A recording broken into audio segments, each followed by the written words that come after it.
बिस्मिल्लाहिर्रहमानिर्रहीम। मिज़ाब चैनल के मुअज़्ज़िज़ सामईन अस्सलामु अलैकुम।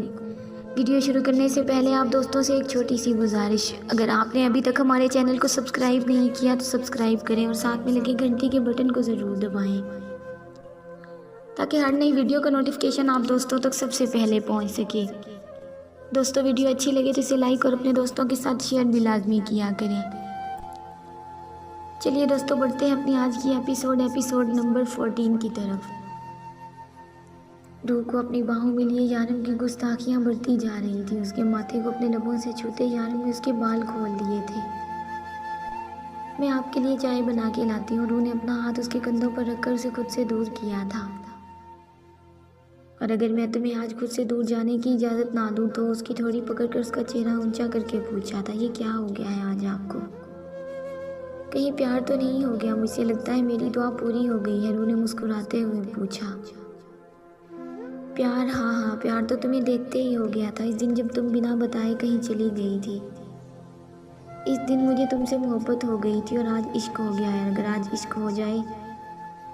इश्क हो जाए तो दूरी नामुमकिन हो जाती है। मेरे प्यार और मोहब्बत ने बहुत सब्र किया, लेकिन क्या करूँ, ये इश्क बेसब्रा है। ये तुम्हारी हाँ का इंतज़ार नहीं करेगा। एक ही झटके से उसे खुद से करीब करते हुए अपनी बाहों में उठाया था। यारिम मेरी बात सुने, वो उसे अपने वाले कमरे में लेके आया था। उसे बेड पर लिटाकर खुद भी उसके बिल्कुल करीब लेट गया। यारिम नहीं, आज कुछ मत बोलो। आज से तुम मेरी हो, सिर्फ मेरी। यारिम काज़मी की, आज मैं तुम्हें अपना बनाऊंगा।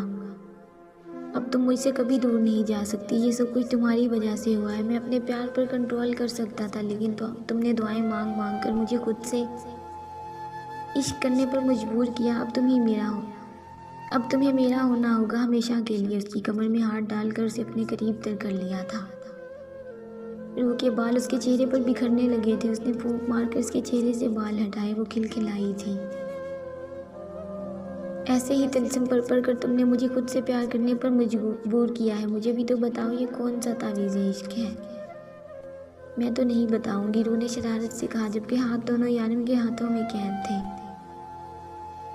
मत बताओ रूहे जाना। यारिम काज़मी अपने सारे सवालों के जवाब खुद ले लेगा।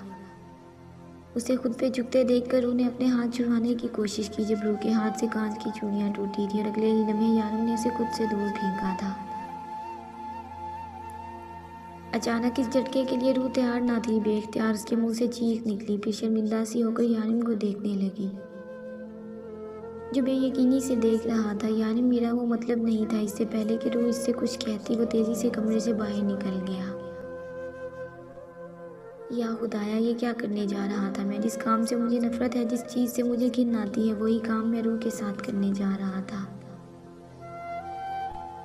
मैं रूह के साथ ज़िना करने जा रहा था। मैं इस लड़की के साथ ज्यादती करने जा रहा था, जिसे देखते ही मेरे दिल की दुनिया बदल गई थी। जिसे देखते ही मैंने खुद से वादा किया था कि उसे कभी खुद से दूर नहीं जाने दूंगा। वो फ्लैट से बाहर निकल आया और अपने फ़ोन से खिजर को कॉल मिलाने लगा था। कहाँ हो तुम इस वक्त? मैं और शारिफ अभी लैला के क्लब से वापस आए हैं। क्यों, खैरियत?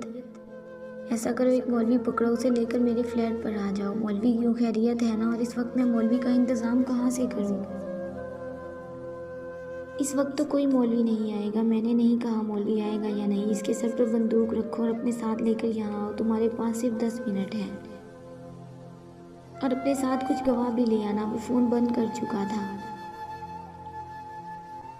मौलवी का इंतज़ाम करना अब इन दोनों का काम था। क्या मेरी मुज़ाहिमत की वजह से चले गए? क्या वो मुझसे मायूस हो गई हैं?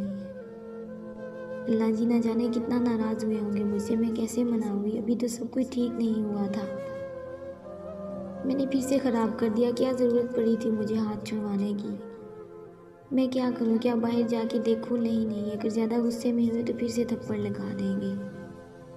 हाँ, तो काम भी तो थप्पड़ खाने वाला किया है मैंने। अभी वही सब सोच रही थी कि बाहर कुछ लोगों की आवाज़ें आने लगी। ये इतनी रात को कौन आया? इससे पहले कि वो खुद उठकर देखती, यारिम वापस कमरे में आया था। उसे वापस कमरे में आता देखकर वो फ़ौरन इसके करीब आई। यारिम, सच में मेरा मतलब ये नहीं था जो आप समझे। मैं आपको खुद से दूर नहीं कर रही थी। मैं तो बस अपना हाथ। सॉरी, प्लीज़ मुझे माफ़ कर दे, प्लीज़ मुझसे नाराज़ मत हो। इसके सीने से लगी वो बुरी तरह रो रही थी। सुनो, मेरी बात सुनो। उसका चेहरा अपने हाथों में लिए वो कहने लगा था, मैं समझ सकता हूँ, इस तरह से फ़ोन पे हुए निकाह को कबूल करना बहुत मुश्किल होता है। जानता हूँ तुम इस निकाह को कबूल नहीं कर पा रही, इसीलिए तुमने खुद को मुझसे दूर किया, लेकिन अब मैं सब कुछ ठीक कर दूंगा। हमारा दोबारा निकाह होगा और वो भी आज ही। चलो बाहर आओ। मैंने गवाह और निकाह खान को बुलाया है। दोबारा निकाह? हाँ दोबारा निकाह। अब दुपट्टा सर पर लो और बाहर चलो। उसका दुपट्टा खुद उसके सर पर डालता उसका हाथ थाम कर बाहर ले आया था। वो बहुत सारे लोग थे और तकरीबन सभी यारिम के काम करने वाले थे और तकरीबन सभी हैरान और परेशान खड़े थे। लेकिन सबसे ज़्यादा हैरान तो लैला थी। मौलवी साहब निकाह की रस्म शुरू करें, यारिम ने आर्डर दिया था। 1 मिनट में तुमसे कुछ बात करना चाहता हूँ, मेरे साथ आना, खिज़र ने इसे कहा और यारिम के कमरे में आया। जल्दी बोलो, यारिम ने उसके पीछे आकर कहा था। डेविल, ये लड़की पहले से किसी के निकाह में है और निकाह के ऊपर निकाह नहीं हो सकता। तुम थोड़ा सा सब्र कर लो, पहले उसकी तलाक करवाओ फिर तुम्हारा निकाह जायज़ होगा। इस तरह से निकाह नहीं हो सकता। खिज़र ने रूह से निकाह की वजह ना पूछी थी। वो खुद ही इसकी आंखों में उसके लिए चाहत देख चुका था और आज से नहीं, न जाने कितने दिन से वो रूह के लिए उसकी फिक्रमंदी देख रहा था। वो उसके लिए जज्बात रखता है, ये बात खिज़र पहले ही समझ चुका था।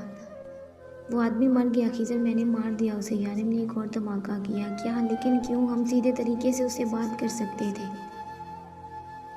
तुम्हें उसे मारने की क्या ज़रूरत थी? इसने मुझसे मेरी रूह को छीनने की कोशिश की। उसे जीने का कोई हक नहीं था।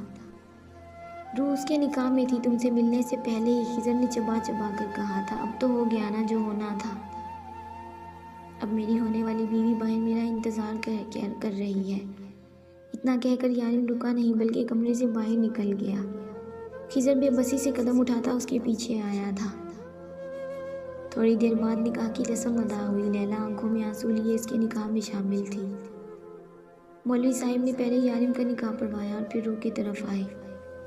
रूह नूर वल्द अहमद खान, आपका निकाह सैयद यारम काज़मी वल्द सैयद इब्राहिम काज़मी के साथ 50 लाख सिक्का राइजुल वक्त करार पाया है। क्या आपको कबूल है? मौलवी के अल्फाज रूह के कान में गूंज रहे थे। उसने बेयकीनी से सामने देखा जहाँ यारिम उसे नज़रों के हसान में लिए बैठा था। क्या आपको ये निकाह कबूल है? मौलवी साहब ने फिर से पूछा। यारिम ज़रा सा मुस्कुराया था और उसे नज़रों से बोलने का इशारा किया। कबूल है। उसके चेहरे को देखते वो खोए हुए लहजे में बोली थी। वो खुलकर मुस्कुराया था। सवाल फिर से दोहराया गया। रूह ने वही जवाब दिया था। निकाह की रस्म अदा हुई, सबने मुबारकबाद दी, लेकिन एक सवाल था जो रूह के जहन में गर्दिश कर रहा था। जब रूह का पहले निकाह हुआ था तब अम्मी ने किसी शेख का नाम लिया था, लेकिन इस निकाह खान ने किसी शेख का नाम नहीं लिया। लेकिन इस वक्त तो होश ही कहाँ था कुछ जानने का, खुद समझने का। ये मौका तो उसे यारिम ने दिया था। जारी है दोस्तों अगर आपको वीडियो पसंद आए तो इसे लाइक और अपने दोस्तों के साथ शेयर लाजमी किया करें। और अगर आप चैनल पर नए हैं तो चैनल को सब्सक्राइब करें और साथ में लगे घंटी के बटन को भी ज़रूर दबाएं। अपना ख्याल रखें और दुआओं में याद रखें। मिलते हैं नेक्स्ट एपिसोड में, तब तक के लिए अल्लाह हाफिज़।